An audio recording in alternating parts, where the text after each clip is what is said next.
My name is Susan Bean. I'm here to teach you some Photoshop stuff. I've been teaching it since 1994 when version 3.0 came out. So a long time. At one point, I was certified as an Adobe expert, but no one cares. So um, today I thought I'd show you how to organize your desktop in Photoshop to simplify your work and to not have too many confusing, annoying things taking up real estate on your desktop. Um, I think you can see my screen here, I hope. And over on the far left side are a bunch of tools. That's the first thing about the Photoshop desktop. Um, I'm going to pull it out here and kind of drag it around. This way I can show you something more clearly. So it's a little strip here at the top of it. There's two tiny little arrows. If I press that, I have a choice of having my tools display in 2 rows or 1 row. I prefer 1 because it takes up less real estate. So you are probably seeing a lot more tools on your computer, on your version of Photoshop than I am, because I don't use all those tools. I know how, but they just give you zillions of tools. A lot of them are not everyday kind of things. So what I do is I hide them away. I can always get them anytime I want, but I don't want to see them all the time. It's like working in a kitchen with every cupboard open and everything out. It's confusing and it's annoying. So first thing to do is go to the edit menu way up here and then come all the way down to toolbar. So that was edit toolbar. Here we go. Gives you a window, and the window is divided into 2 parts. On the left, these are the tools that will show in the toolbar on your desktop. On the right is a storage space for all the tools that you don't really need right now. It's like a drawer to put them in. And so let's go through the tools. Let's see, if we do restore defaults, that's what you're going to see, all this stuff.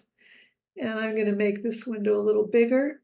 And let's start at the top. Move tool. Yes, we need the move tool. That's a big, important tool in Photoshop. Artboard tool. Some people need that. I don't. I usually just use one artboard at a time. So I'm just going to drag that over to the drawer, the extras drawer. And the marquee tool, yes, indeed, I use those. We'll talk about when we talk about selections. I'll show you what those do. They're very powerful and important. About once every decade, maybe I use this tool, so I don't need to have it out. Same with this one. It selects 1 pixel across your picture.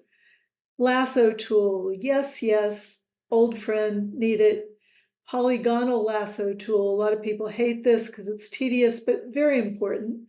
Magnetic lasso is lovely, used to be a lot of people's favorite tool, but then some new tools came in and completely made this redundant. So I'm going to put it in the drawer.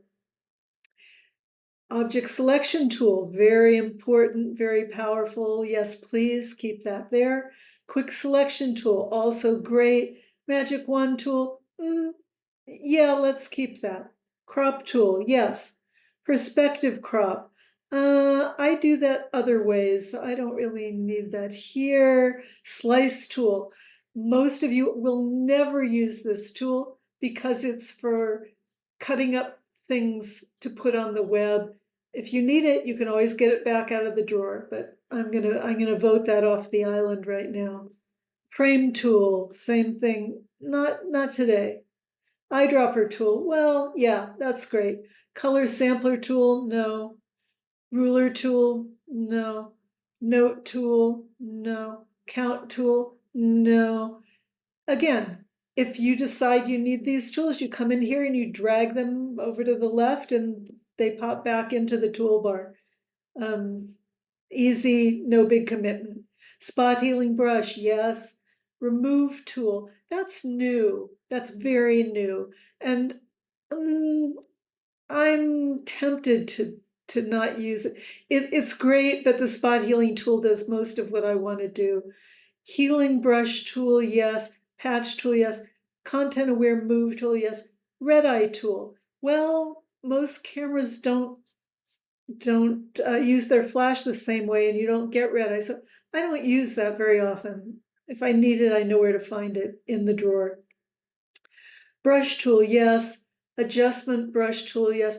That's new also. Jury's still out on that one. I tend to do those things different way. Pencil tool, no. I just don't use it. No. Color replacement tool, rarely. Mixer brush, nah. Clone stamp, yes. Pattern stamp, oh, hell no. Okay. History brush tool, amazing, really cool, and yet I never use it. Art history brush, this is like this is like an immersion blender where it just, it's like putting a blender on your photograph. Please go away and don't come out. Eraser tool. Erasing is great, but it's done a different way when you're when you know what you're doing in Photoshop. And the important thing is, it's not a snobby thing. The important thing is it's done in a way that is called non-destructive. That means it doesn't destroy your original pixels. It doesn't, we erase things in a way that is non-destructive, that you can always modify, take back, get rid of. The eraser tool is destructive. Background eraser tool, destructive.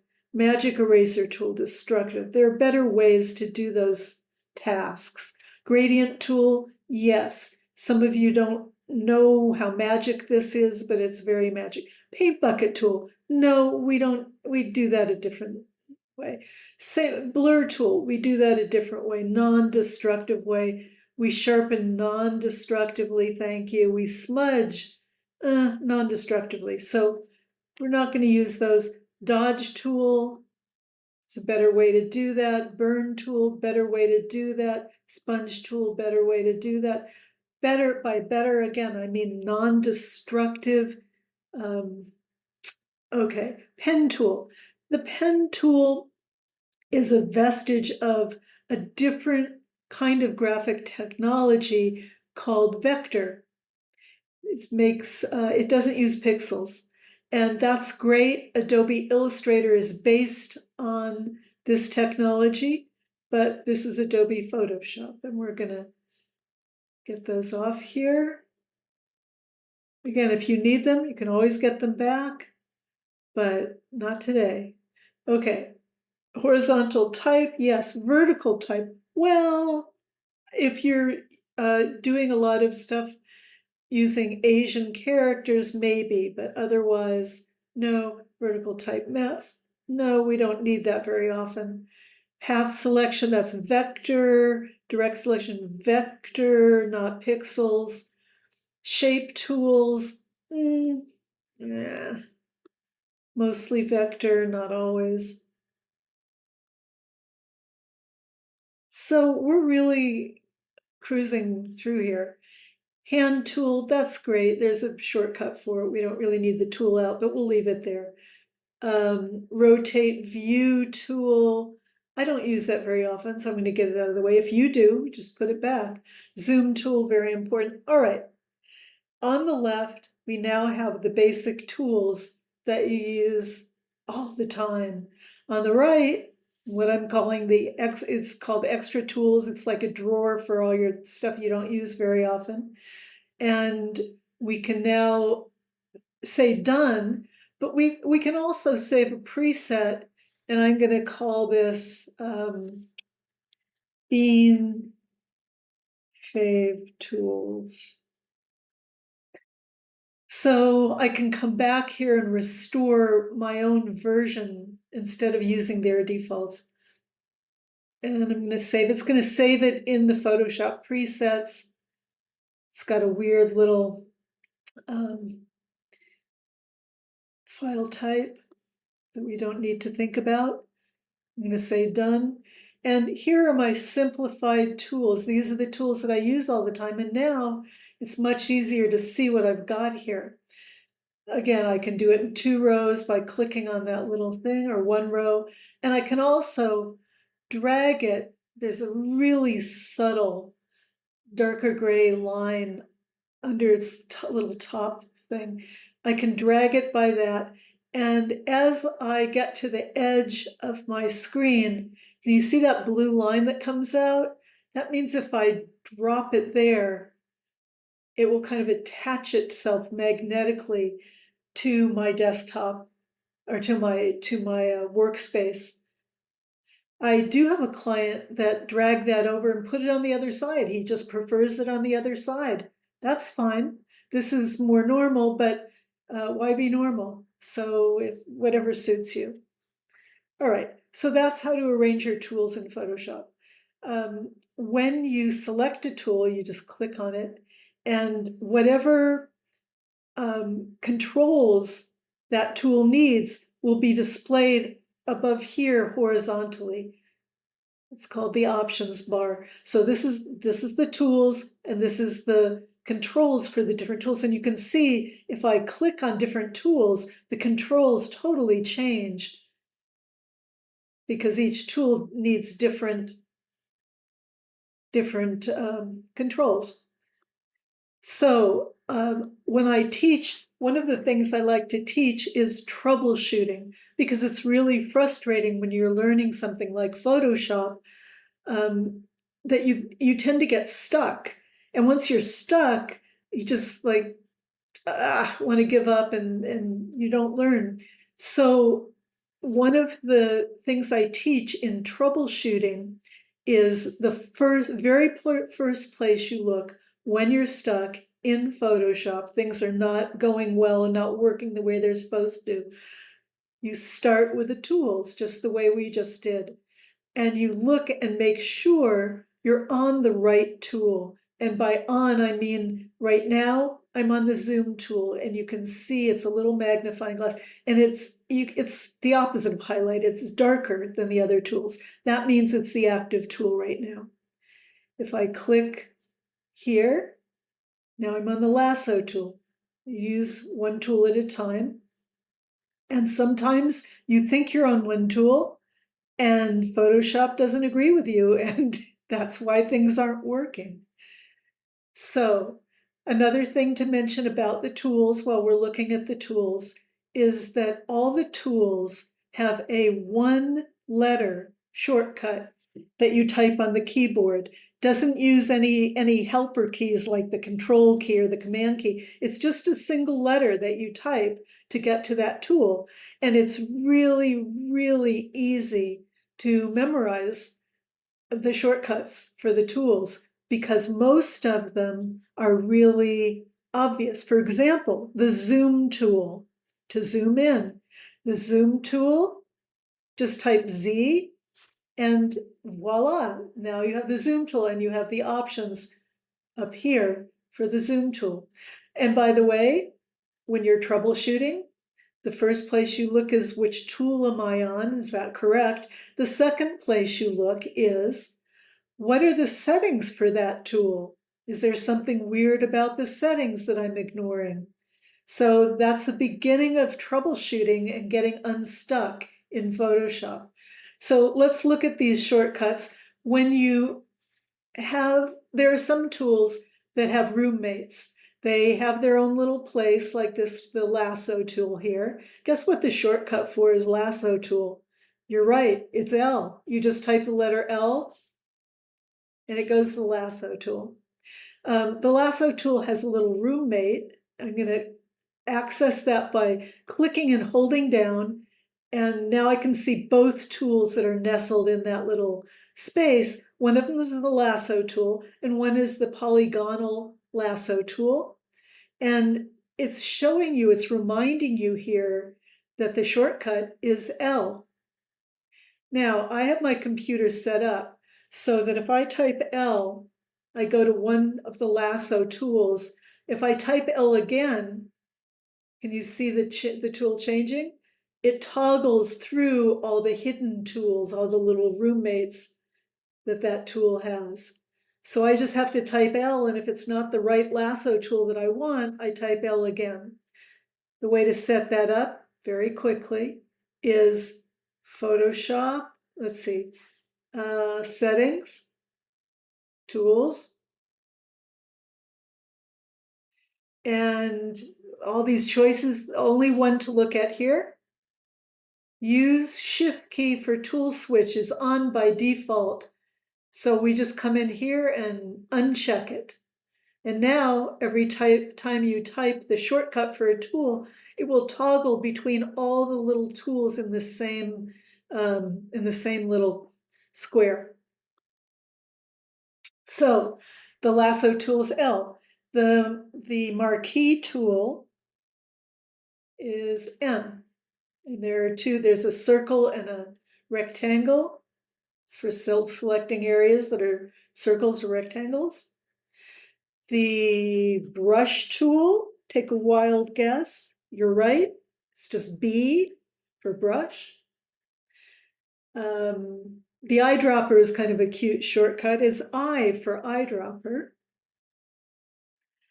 And the type tool, or the gradient tool is G for gradient. The clone stamp is S for stamp. And the crop tool is C for crop.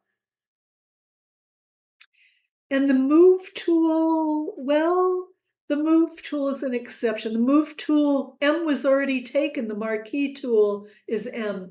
So instead of M for the move tool, and the move tool is really important and you need to go there very often.